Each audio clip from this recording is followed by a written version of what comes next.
자, 오늘 우리가 사는 시대에도 유산 상속 문제로 인해서 한순간에 가족이 무너지는 이야기들을 우리는 어렵지 않게 접하게 되지요. 부모가 세상을 떠난 이후에 남겨진 재산을 어떻게 나눌 것인지 문제로 서로 얼굴을 붉히고 또 결국은 연락이 끊어지고 심지어는 법정에서까지 다투고 형제였던 사람들이 원수가 되어서 결국은 관계가 완전히 깨어져 버리는 것을 볼 수 있습니다. 오늘 본문인 창세기 27장도 바로 그런 이야기입니다. 재산이 아니라 축복이라는 이름으로 한 가정 안에 갈등과 속임수 그리고 상처가 얽히고 설키며 결국 가족의 관계가 깨어지는 장면을 보게 되지요. 그런데 놀랍게도 그렇게 어그러진 선택들 속에서도 하나님의 선택은 멈추지 않고 이루어지고 있습니다. 오늘 말씀을 통해서 우리의 연약함과 실패 속에서도 하나님의 섭리는 어떻게 일하시는지에 대해서 살펴보도록 하겠습니다. 먼저 오늘 본문의 내용을 이해하기 위해서는요, 전반부 27장 1절에서 14절의 내용을 조금 이해를 해야 합니다. 자, 이렇게 시작하지요. 나이가 많아 눈이 어두워진 이삭이 자신의 죽음을 준비하며 맏아들 에서를 부릅니다. 그리고 이렇게 말하지요. 내가 이제 늙어서 언제 죽을지 알지 못하니 내가 사냥하여서 내가 좋아하는 별미를 만들어 오느라. 내가 먹고 너를 축복하겠다. 당시 아버지의 축복은요, 그냥 단순한 덕담 정도가 아닙니다. 가문의 모든 권리와 하나님의 약속이 이어지는 매우 중요한 영적 사건이었습니다. 그런데 이 대화를 우연히 듣게 된 사람이 있죠. 바로 어머니 리브가였습니다. 리브가는 이미 하나님께서 큰 자가 어린 자를 섬기리라 라고 하신 말씀을 듣고 알고 마음에 품고 기억하고 있었습니다. 그래서 이삭이 에서를 축복하려는 것을 보고 급하게 계획을 세우지요. 리브가는 야곱을 불러서 이렇게 말합니다.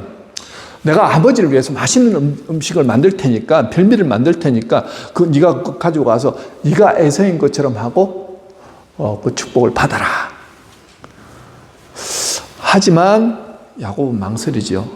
아니, 형은 털도 많고 나는 지금 이 몸이 매끈한데 아버지가 나를 만지기라도 한다면, 또 형은 목소리가 굵고 남성다운데 나는 이렇게 목소리가 가늘고 부드러운데 분명히 아버지가 듣고 의심하실 건데 들통나면 내가 더 저주받지 않을까요?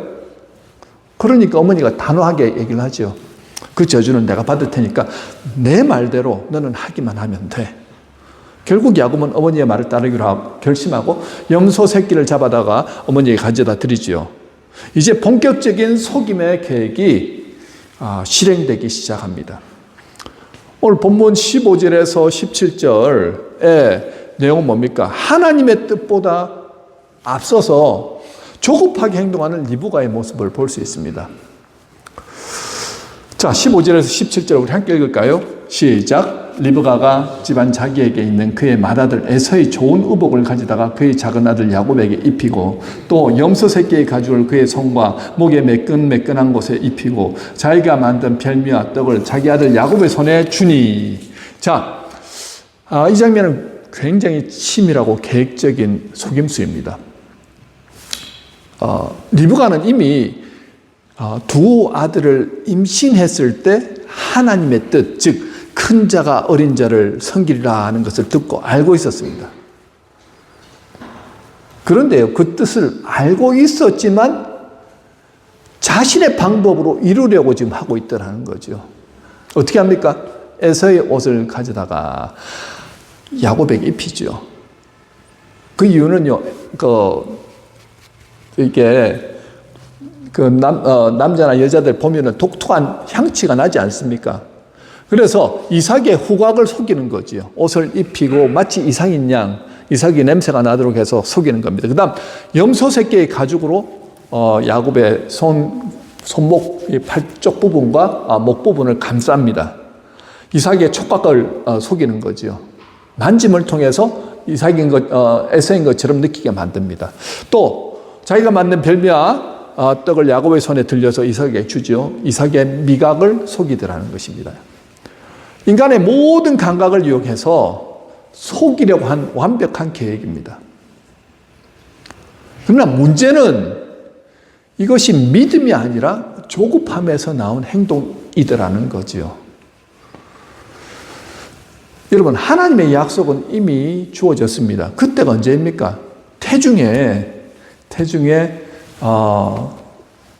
두 아이를 이렇게 품었는데 두 아이가 막 뱃속에서 싸우는 거예요. 그러니까 이게 막 너무 이게 답답하고 불편하고 힘들고 하니까 하도 그러니까 어떻게 하나님 앞에 기도를 합니다. 하나님, 두 아이가 이렇게 싸우는데 어떻게 하면 좋습니까? 하나님 앞에 여쭈어보죠. 그때 근자가 어린 자를 섬기리라는 말씀을 했다는 겁니다. 자, 그럼 여기에서 한 가지 물어보겠습니다, 여러분. 지금 야곱과 에서의 나이는 도대체 몇 살쯤 되었을까요? 여러분, 대충이라도 한 몇 살 된 것 같습니까? 자, 20대. 지금 한 20대쯤 된 것 같아요. 30대, 40대, 50대, 60대, 70대, 한 몇 살쯤 된 것 같습니까? 한번 대략 한번 생각해 보십시오. 40대에서 50대. 예, 대략 말씀하셨습니다. 맞죠? 정확히 77세 때 야곱이 이 일로 인해서 집을 떠나게 되죠. 지금 77세 정도 된 때입니다. 시간이 굉장히 지났습니다. 그런데 그 사실을 리브가는 기억하고 있었다는 거예요. 하나님께서 큰 자가 어린 자를 섬기라는 그 말씀을 평생을 두고 품고 기도하면서 이삭에게 하신 그 하나님의 언약의 복이 누구에게? 야곱에게 임하리라는 것을 그는 믿고 품고 왔다는 거죠. 리브가가 아무 이유 없이 조급했던 것이 아닙니다. 분명히 하나님 말씀하셨으니까 그대로 행해져야 되는데 지금 남편 이삭의 태도가 이상하더라는 거예요. 이삭 분명히 하나님의 뜻을 평생 자기가 얘기하고 나누었을 것인데 지금 독단적으로 행동하고 있죠. 왜 그렇습니까? 에서에 대한 그 사랑이 극심합니다. 에서는 여기에 뭐라고 나옵니까? 오늘 25장, 창세기 25장 27절에 뭐라고 나옵니까? 그 아이들이 장수하며 에서는 익숙한 사냥꾼이었으므로 들사람이었고 라고 합니다. 들사람이고 사냥꾼이었다는 거죠. 한마디로 말하면 남성다웠다는 거예요. 자, 이삭의 삶을 바라보면요, 누군가 공격하면 피하고, 누군가 우물을 막으면 또 다른 곳에 가서 우물을 파고, 또 막으면 또 피해서 다른 곳에 가고, 이렇게 피하고 이렇게 다니는 그런 삶이었다고 한다면, 이 큰아들 에서는 어떻습니까? 굉장히 남성답더라는 거죠. 누가 오면 싸워서 이길 수 있는 용감한 사람처럼 보였다는 것입니다. 장자로서 믿음직하더라는 거죠. 또 무엇보다도 그 당시 문화에서 장자에 대한 이 분명한 그 재산권의 상속은 당연하다고 여겨지던 그 시점이었습니다. 이삭의 사랑에는요, 무엇보다도 지금 중요하게 여기는 게 에서가 사냥해온 고기를 좋아했다라고 오늘 28절에 분명히 나오죠. 이삭은 에서가 사냥한 고기를 좋아함으로 그를 사랑하고, 장자인데다가 요리도 잘하고 남성답고 믿음직스럽더라는 것입니다. 이삭의 사랑에는 영적인 기준보다 개인적인 기호와 감정이 작용하고 있더라는 거죠. 반면 리브가의 입장은 전혀 다르더라는 것입니다. 리브가는 분명히 하나님의 음성을 들은 사람입니다. 큰 자가 어린 자를 섬기리라. 이 말씀은 단순한 예언이 아니라 어떤 말씀입니까? 하나님의 선택과 계획이 야곱에게 있다는 말씀입니다. 또한 리브가는요, 야곱을 더 사랑했다라고 나오지요. 넘겨보십시오. 네. 야곱은 한 장 더 넘기시면요. 야곱은 조용한 사람이었으므로 장막에 거주하니, 조용히 장막에 거주하면서 어머니와 대화하고 어머니의 가정생활을 많이 도왔던 것 같습니다. 어머니와 소통이 되는 사람. 무엇보다도 리브가는 야곱을 사랑하였다라고 말하죠. 그런데 여기서 뭐 그런 것들은 개인적인 취향이라고 하더라도 에서는 헷 족속 여인 둘을 아내로 맞이한다 라는 내용이 나옵니다. 26장 34절에 35절에 보면요. 아버지 어머니에게 허락을 받지 않은 것 같아요. 이삭과 리브가는 결코 그 주변에 가나안 족속이 있는 사람들과 사돈관계를 맺지 않으려고 했을 것인데 에서가 내가 집을 떠나서라도 나는 내가 원하는 사람과 그렇게 혼인하겠습니다. 그래서 부모님의 뜻을 거스르고 아마 결혼을 했던 것 같아요. 그래서 35절에 보면 그들이 이삭과 리브가의 마음에 근심이 되었더라고 말합니다. 한마디로 에서는요, 하나님의 언약 가문에 대한 이해가 전혀 없었고 영적인 기준보다 자신의 욕망을 따라 선택하더라는 거죠. 그래서 리브가는 분명히 이렇게 생각했을 것입니다. 에서는 영적으로 전혀 준비되지 않았다. 하나님의 뜻은 야곱에게 있다. 그리고 이삭은 지금 잘못된 선택을 하고 있다. 그래서 지금 내가 개입하지 않으면 안 되겠다. 그 마음으로 리브가는 하나님의 뜻을 믿었지만 하나님의 방법을 믿지 못하고 자기가 자기 힘으로 자기 뜻을 이루려고 하더라는 거죠. 그래서 오늘 본문 15절 17절의 행동은요, 단순한 속임수가 아니라 하나님의 뜻보다 자신의 뜻을 이루고자 하는 인간의 개입이 있었다는 것입니다. 야곱을 에서로 만들기 위해서 무엇을 합니까? 에서의 옷을 야곱에게 입히죠. 염소 새끼 가죽으로 피부를 덮었습니다. 남편 이삭이 좋아하는 음식을 준비하는 이 모든 과정은요, 제가 하나님 대신 이루겠습니다. 그 마음이라는 거예요. 여러분, 리브가의 문제는 하나님의 뜻을 몰라서 발생된 문제가 아닙니다. 너무 잘 알았기 때문에 더 위험해졌다는 거죠. 그래서 이건 하나님의 뜻이니까 내가 좀 도와야지. 이대로 두면 안 돼. 그러나 그 순간 믿음은 조급함으로 바뀌더라는 거죠. 이 모습이 바로 시어머니 사라의 가운데서도 발견되지 않습니까? 아브라함의 아내 사라. 사라가 나이가 점점 더 드는데 분명히 하나님 말씀하셨죠. 내가 사라를 통해서 어떻게 해요? 너희 자손이 하늘의 별과 같이 바다에 모래알 같이 많게 하겠다. 그런데 70이 넘었는데도 아이가 생기지 않는 거예요. 얼마나 답답하겠습니까? 이제 경수는 끊어질 것 같고, 인간적 앞으로 만약에 아무런 일이 일어나지 않으면 남편도 이제 나이가 점점 들어가고, 정말 남편의 시로서 후손을 볼 수 없을 것이라는 두려움이 앞섭니다. 그러니까 어떻게 하면 그 조급한 마음 때문에 여종 하갈을 남편의 장막에 넣어서 결국은 후손을 잊게 만들지요. 결국은 그 결과가 어땠습니까? 그런 조급한 마음으로 잘못된 선택을 했을 때 두 민족이 계속해서 싸우죠. 지금까지도 싸우고 있지 않습니까? 이슬람 아랍 사람들은요, 이스마엘을 자기의 선조로 생각하고 자기들의 조상을 아브라함이라고 그렇게 고백합니다. 우리가 먼저 장자다라고 그렇게 얘기를 해요. 그런데 유대인들은 우리가 하나님의 선민이다, 이삭의 계열이 하나님의 선민이다 그렇게 얘기를 하죠. 지금까지도 잘못한 선택으로 인해서 계속해서 그들은 싸우고 있더라는 것입니다. 여러분, 혹시 우리도 지금 하나님의 뜻을 안다고 생각하면서 하나님보다 먼저 움직이고 있지 않느냐 하는 것입니다. 기다리지 못하고 밀어붙이는 일은 없으신지요? 하나님보다 앞서서 결정한 선택은 없으신지요? 결과를 위해서 방법을 정당화하는 마음은 없으신지요? 이런 것들이 바로 리브가가 했던 것이라는 겁니다. 여러분, 하나님의 뜻을 이루기 위해서는요, 하나님보다 내 행동이 앞서고 있다면 멈추어야 합니다. 하나님의 자리를 대신하려고 해서는 안 된다는 거예요. 하나님의 뜻은 내가 지켜내는 것이 아니라 하나님이 이루시는 것입니다. 내 힘으로 바꾸려 하면요, 문제가 생기더라는 거예요. 갈등이 생깁니다. 관계 안에 깨어짐이 생긴다는 거예요. 그럼 어떻게 해야 됩니까? 끝까지 하나님의 다스림, 하나님의 인도하심을 신뢰하며 기다려야 한다는 거죠.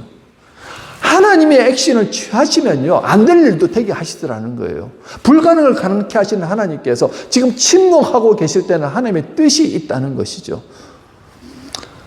그래서 하나님의 뜻이 내 안에서 흘러넘치고 그 말씀에 순종하고 하나님께서 가라 하면 가고 서라 하면 설 수 있는 그런 마음의 자세가 되어질 때 어떻게 해요? 우리는 기꺼이 주님 앞에서 하나님의 뜻을 이루는 자로서 쓰임받을 수 있습니다. 그런데 리브가가 그 준비가 안 되었더라는 거죠. 두 번째, 이제 죄를 합리하는 야곱의 모습을 볼 수 있죠.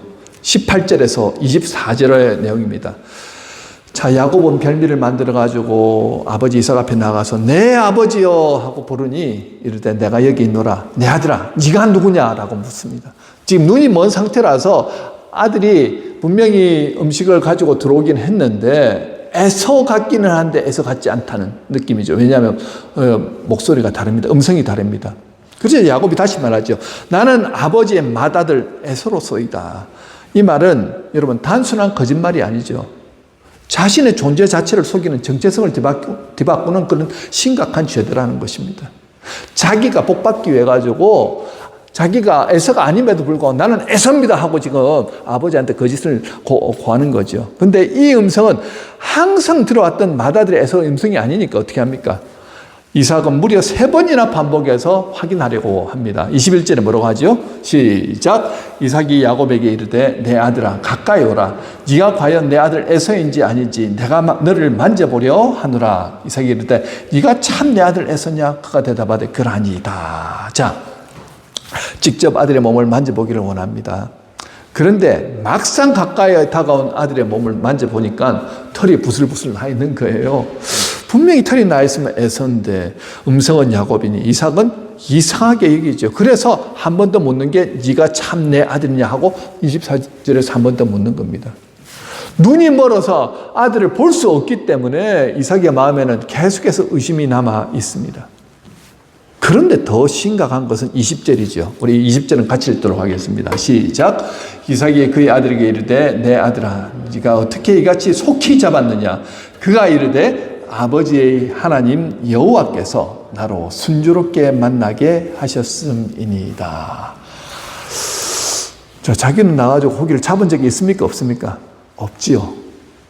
없는데 아버지 하나님 여호와께서 나로 순조롭게 만나게 하셨다라는 거짓말을 합니다. 이게 무슨 말입니까? 하나님의 이름을 이용하여서 거짓을 정당화하려는 모습이 있더라는 거죠. 여러분 우리가 뭔가를 증명하기 위해서 자기는 거짓이란 걸 아는데 나 거짓말 안 했어요. 거짓말 안 했어요 할 때 여러분 뭐라고 얘기합니까? 내가 하나님한테 맹세하는데 나 절대 거짓말 안 했다. 그거 거짓 아니다. 하나님을 이용하는 경우가 있더라는 거죠. 지금 야곱이 하나님을 이용해서 아버지를 설득하려고 하고 있습니다. 이거는 이제 단순한 속임을 넘어서 영적인 위선의 단계로 들어가더라는 거죠. 자, 이 장면을 보면서 죄가 어떻게 이렇게 진행되는 걸 한번 여러분 느낄 수 있을 겁니다. 죄는요, 이렇게 시작하죠. 이 정도는 괜찮아. 해도 돼. 이 작은 불순종에서 시작합니다. 그리고 그것을 정당화하기 위해서 어떻게 해요? 죄는 계속해서 거짓말로 확장하죠. 넓어지더라는 것입니다. 그리고 자신의 정체성을 속이는 단계로 깊어집니다. 어떻게 생각합니까? 거짓말 계속하는 사람은 자기가 나중에는 거짓말 하는지도 모르더라는 거죠. 거짓말 자체가 진짜냐 믿어버리더라는 것입니다. 결국은 그런 사람들의 특징은요, 하나님의 이름까지 이용하더라는 거죠. 여러분, 죄는 절대 그 자리에 머물지 않습니다. 반드시 더 깊어지고 더 넓어집니다. 그래서 우리는요, 목적이 선하면 어떤 방법으로 해도 괜찮은가라는 점을 생각해 볼 필요가 있습니다. 리브가와 야곱의 목적은 하나님의 복 받고 싶다. 또 하나님께서 이미 약속하셨기 때문에 내가 받는 게 당연하다고 생각했을 줄 모르겠습니다. 그러나 문제는 방법이죠. 거짓을 사용해서 하나님의 뜻을 이루려 했다는 것입니다. 여러분, 아무리 목적이 선하다 할지라도 방법이 하나님 앞에서 정직하지 않다고 한다면요, 하나님은 그것을 결코 기뻐하지 않으십니다. 하나님은요, 결과보다 과정과 순정을 더 중요하게 여기시는 분이십니다. 그렇다면 이 속임을 통하여서 어떤 결과가 초래된지 여러분들 아시죠? 이 사건은 단순히 축복 하나를 둘러싼 문제가 아니더라는 것입니다. 한 가정 전체를 무너뜨리는 사건이 되었습니다. 에서는요, 이 사실을 알고 분노하죠. 그러면서 뭐라고 말합니까? 내가 아버지가 돌아가시기만 하면 야곱을 죽여버리겠다. 살인하고자 하는 마음이 막 솟아오르더라는 것입니다. 여기서 우리는 또 한 걸음 더 나가서 생각해 보면 야곱의 마음은 편했을까요? 아버지 속이고 난 다음에 편했을까요? 눈이 보이지 않는 아버지를 후각, 촉각, 미각을 속여가지고 자기가 축복받겠다고 축복을 빼앗았습니다. 이것은 단순한 속임이 아니라 가장 깊은 관계를 깨는 그런 배신 행위지요. 마음이 굉장히 평생 불편했을 것입니다. 또한 이삭의 입장 한번 보십시오. 사랑하는 아들이었는데 그 아들이 자신이 눈이 보이지 않는다고 어떻게 해요? 가장 중요한 순간에 자기를 속이더라는 것입니다. 이 배신감은 얼마나 컸겠습니까? 에서는 분노했고 이삭은 충격을 받았고 그리고 야곱은 도망자가 되더라는 것입니다. 여러분, 죄는요 조그맣게 시작하더라도 그것이 점점 커지고 넓어지고 깊어지고 그러면은 관계가 다 깨집니다. 제일 먼저 깨지는 관계가 뭔지 아십니까? 하나님과의 관계가 제일 먼저 깨집니다. 하나님과의 그 관계가 깨어졌기 때문에 이게 다 뭔가 먹구름 같은 게 덮여 있으니까 보지를 못하고 듣지를 못하는 거예요. 그러니까 그런 행동들을 지금 하고 있지요. 여러분, 우리도 그와 비슷할 때가 있지 않습니까? 저는 목적은 분명한데요. 어쩔 수 없었어요. 좋은 의도 아닙니까? 하나님도 이해하시겠죠. 그러나 하나님은 결과보다 동기와 순종을 더 중요하게 보신다는 것입니다. 설사 동기와 순종이 정말 옳았음에도 불구하고 결과가 좋지 않은 경우가 있을 수 있습니다. 그런데요, 긴 인생길에서 내가 하나님의 방법으로 살아갔는데 처음에는 안 좋은 것 같았는데 어떻게 해요? 나중에는 합력하여 선을 이루는 결과들을 끝에 가서는 다 보더라는 거죠. 여러분, 어떤 방법으로도 죄를 합리화하려고 하지 마십시오. 하나님의 이름으로 포장해서는 안 된다는 것입니다. 자기 마음속에 숨기고 있는 죄가 있습니까? 그 사소한 죄, 그것 때문에 하나님과의 관계가 막히고 사랑과의 관계가 깨어진다는 것입니다. 나만 알고 있는 죄인데 왜 그것이 문제가 됩니까? 여러분, 지금 이삭에게는 그런 문제가 없습니까? 리브가에게는 없었을까요? 야곱은요, 에서는요, 다 그런 문제가 있는데 그것들이 어떻게 해요? 영의 눈을 가리고 영의 귀를 가리고 하나님의 음성을 듣지 못하도록 그렇게 만들어버리더라는 것입니다. 이런 문제가 있는데 그 가정 안에서 어떤 일이 일어난 줄 아십니까? 단 한 사람도 축복을 주겠다고 하는 사람이 하나님께 먼저 여쭈어보았더라라고 하는 사람이 이삭은 그런 예를 보이지 않습니다. 이전에는요, 무슨 일이 있을 때마다 하나님 앞에 여쭈어보고 하나님의 음성을 들었던 이삭 아닙니까? 리브가는 어땠습니까? 태중에서 아이들이 막 싸우고 있으니까 하나님 앞에 여쭈어보면서 이 두 아이들이 왜 이렇게 싸우고 있습니까? 여쭈어보니까 나중에 하나님께서 말씀하시죠. 근자가 어린 자를 섬기리라. 아예 에서는 이미 영적인 문이 닫혀 있고 야곱 또한 그 당시에는 마찬가지였습니다. 어머니가 시키는 대로 그냥 하잖아요. 옳고 그런 것을 분별하지 못합니다. 다 하나님과의 관계가 막혀 있는 상태. 그때 조급함으로 뭔가를 액션을 취하려고 하니까 어떻게 해요? 계속해서 문제가 생기죠.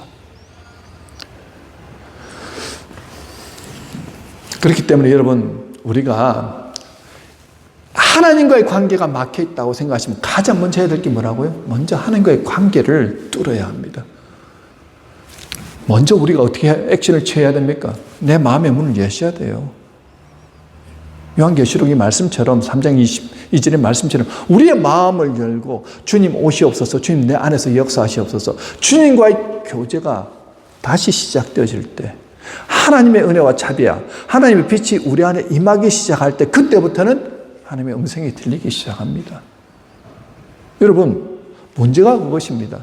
아까 우리가 찬양하면서 나 가진 재물 없으나 나 가진 지식 없으나 나 남에게 있는 것 아무것도 없지만 나 가진 것 한 가지 있는데 그게 뭐라고요? 그가 예수 그리스도를 보았다는 거예요. 예수 그리스도를 듣는다는 거예요. 예수와 함께 한다는 것을 느낀다는 것입니다.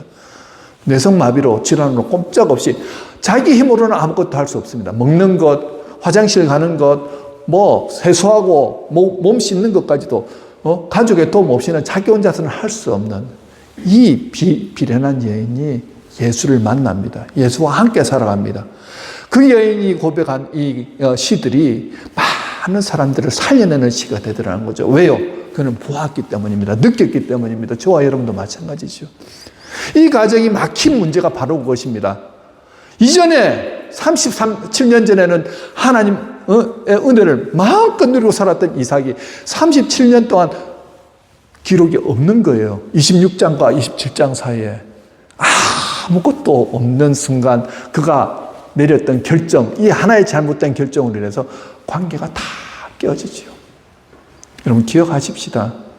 하나님과의 관계가 지금 나는 계속해서 원활하게 소통되고 있느냐 하는 것입니다. 세 번째는요, 인간의 실패를 넘어서 이루어지는 하나님의 섭리입니다. 오늘 25절에서 29절이죠. 이삭은 결국 야곱을 축복합니다. 그 축복의 내용을 하나씩 보면요, 단순한 말이 아니라 언약의 핵심이 담긴 선언입니다.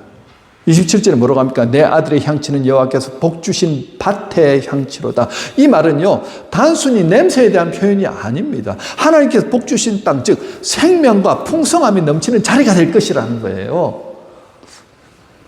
야곱은 지금 속임으로 서 있지만 이삭은 그를 향해서 하나님의 복이 임한 사람이라고 선포하고 있습니다. 28절을 보면요, 축복이 더 구체화되죠. 어떻게 됩니까? 하나님은 하늘의 이슬과 땅의 기름짐과 풍성한 곡식과 포도주를 내게 주시기를 원하노라. 자, 여기에 세 가지 축복이 담겨 있죠. 하늘의 이슬은 하나님의 은혜입니다. 인간이 통제할 수 없는 영역이죠. 오직 하나님만이 하실 수 있는 영역. 땅의 기름짐은 삶의 기반이 아주 안정된 상태를 말합니다. 곡식과 포도주는요, 풍성함과 날마다 기쁨을 만끽하는 것을 의미하죠. 이건 단순한 물질이 아니라 하나님과 동행하는 삶의 총체적인 복을 경험하게 될 것이라는 거죠. 그리고 29절은 더 중요한 축복 아닙니까? 만민이 너를 섬기고 열국이 내게 굴복하리니 네가 형제들의 주가 되고 내 어머니 아들들이 내게 굴복하며 너를 저주한 자는 저주를 받고 너를 축복한 자는 복을 받기를 원하노라. 자, 이 복 때문에 에서가 눈이 돌아간 거예요. 그래서 야곱을 죽이겠다고 하죠. 왜요? 나보다 여성스럽고 나보다 힘도 없고 나보다 연약한 야곱이 내 형제들의 주가 되고 내 어머니 아들들이 내게 굴복하며, 그러니까 지금 거꾸로 해야 됐다는 거예요. 에서가 야곱한테는 이제 야곱이 주가 되는 거예요. 굴복하는 거예요. 그건 못 참겠다는 거죠. 그러니까 막 화를 내고 죽이겠다. 그렇게 하는 거 아닙니까? 자, 이 말씀 어디에 나오는 말씀이냐면요, 창세기 12장 3절입니다. 아브라함에게 주신 언약이죠. 우리 다 같이 읽도록 하겠습니다. 시작. 너를 축복하는 자에게는 내가 복을 내리고 너를 저주하는 자에게는 내가 저주하리니 땅의 모든 족속이 너로 말미암아 복을 얻을 것이라. 자, 여러분 지금 이 순간 하나님이 아브라함에게 주신 복이 이삭에게 임하고 그 복이 야곱으로 이어지는 이 언약의 계승이 이루어지는 순간이라는 것입니다. 이 축복이 속임에서 이루어졌습니다. 그럼에도 불구하고 하나님은 당신의 계획을 멈추지 않으시지요. 여기서 우리가 오해하면 안 됩니다. 그래도 하나님의 뜻은 이루어지니까 결과만 좋으면 된다. 결코 그렇지 않습니다. 여러분, 어떤 결과가 일어났는지 아시지요? 리브가는 이 일을 통해서 자신이 사랑했던 그 아들 야곱을 자기의 친정에 떠나보내야 했습니다. 그리고 다시는 만나지 못하죠. 아들의 결혼식도 보지 못하고 손주들도 보지 못하고 생이별 속에서 그는 생을 마감하게 됩니다. 야곱은 어떻습니까? 그는 도망자가 되어서 외삼촌 집에서 라반의 집에서 살게 되는데요. 어떤 일이 벌어집니까? 자기보다 더 잘 속이는 외삼촌 밑에서 20년 동안을 학대당하면서 살아가죠. 어떤 학대입니까? 나는 라헬하고 결혼하겠다고 7년 동안 고생했더니 레아를 먼저 줍니다. 레아는 전혀 마음에도 없고 아내로 삼고 싶지도 않는데 그걸 레아하고 먼저 결혼을 해가지고 살게 하고, 나중에 라헬을 얻기 위해서 또 7년을 더 노력해야 되고, 또 7년을 그렇게 돈을 주기로 했는데 주지도 않고 또 품삯을 여러 번 바꾸고, 이렇게 계속 이용당하고 농락당하더라는 거죠. 속인 자가 속임을 당하는 인생을 살게 되더라는 것입니다. 이건 무엇입니까?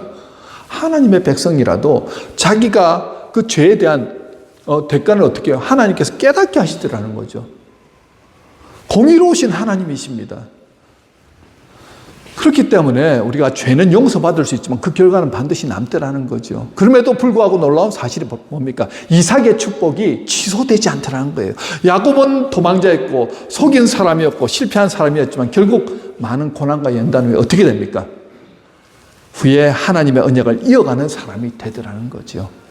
자기 중심적으로 자기가 그렇게 잘 살기 위해서 애쓰고 노력하다가 결국은 자기 힘으로 아무것도 할 수 없다고 했을 때 주의 사자와 씨름하다가 환도뼈가 이렇게 부러지고 그러면서 어떻게 해요? 이름을 얻는데 이스라엘이라는 이름, 축복의 이름을 얻게 되고 결국은 그 이스라엘 백성들을 통해 하나님의 복이 그 자손들에게 흘러가잖아요. 하나님의 약속이 그대로 이루어지는 것을 경험하게 되지 않습니까?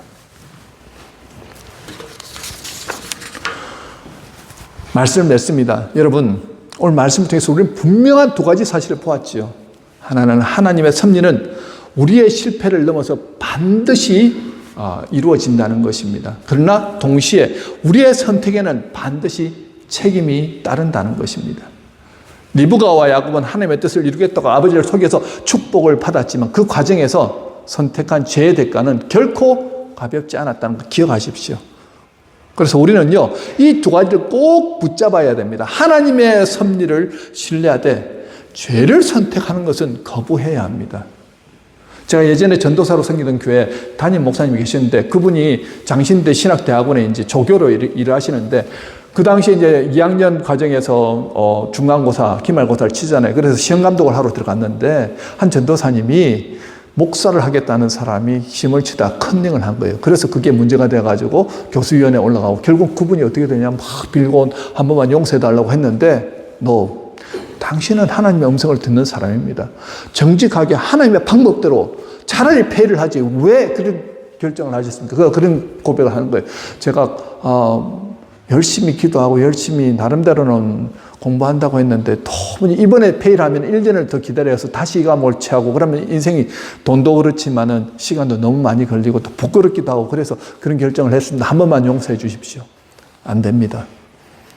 하나님의 삶은 정직해야 됩니다. 하나님의 방법으로 차라리 폐를 했다고 하면 더 많은 기회를 받을 수 있었지만 안 됩니다. 그냥 그분이 제적을 당했다는 거예요. 아마 그 당시에 그냥 전도사님들 사이에서 준비가 부족한 분들이 이렇게 슬금슬금 컨닝을 한다든지 속여서 뭔가 점수를 얻는 그런 것들을 했던 것 같습니다. 그래서 본보기로 아마 그랬는지는 모르지만 여러분 꼭 기억하셨으면 좋겠습니다. 한 예지만 전도사님의 예를 들려고 한 게 아닙니다. 하나님의 사람이라는 거예요. 하나님의 법을 따르면서 살아가는 저와 여러분들이라는 사실을 꼭 기억하십시오.